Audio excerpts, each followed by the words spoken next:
রাজধানীর বকশীবাজারে আলিয়া মাদ্রাসায় শিক্ষার্থীদের দুটি পক্ষের মধ্যে সংঘর্ষের ঘটনা ঘটেছে। পরে সেনাবাহিনী ও পুলিশ গিয়ে পরিস্থিতি নিয়ন্ত্রণে এনেছে।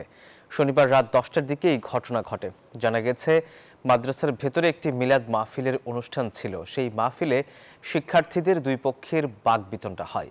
এক পর্যায়ে দুই পক্ষ সংঘর্ষে জড়িয়ে পড়ে। খবর পেয়ে পুলিশ ও সেনাবাহিনী গিয়ে পরিস্থিতি নিয়ন্ত্রণে আনে। এই ঘটনায় আহত দুই শিক্ষার্থীকে ঢাকা মেডিকেলে ভর্তি করা হয়েছে। আর মাদ্রাসা প্রাঙ্গণ ও আশপাশের এলাকায় থমথমে পরিস্থিতি বিরাজ করছে। এদিকে মাদ্রাসার প্রধান শিক্ষক জানান, পুরো ঘটনার তদন্ত করে জড়িতদের বিরুদ্ধে ব্যবস্থা নেওয়া হবে। আপাতত হলগুলো বন্ধ করে দেওয়া হয়েছে।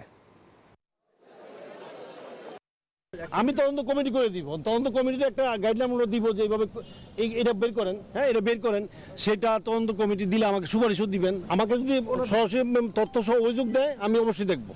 সেটা কোনো ছাত্র সংগঠন বা কোনো কারো জন্য না, এটা যে কোনো লোকই করুক, এখানে আমাদের সাথে জড়িত ছাত্র, শিক্ষক বা কর্মচারী, আমি কাউকে ছাড় দিব না। পদ্মা সেতু, মেট্রো রেল এবং এলিভেটেড এক্সপ্রেসওয়ে নির্মাণের গর্বিত অংশীদার বসুন্ধরা সিমেন্ট।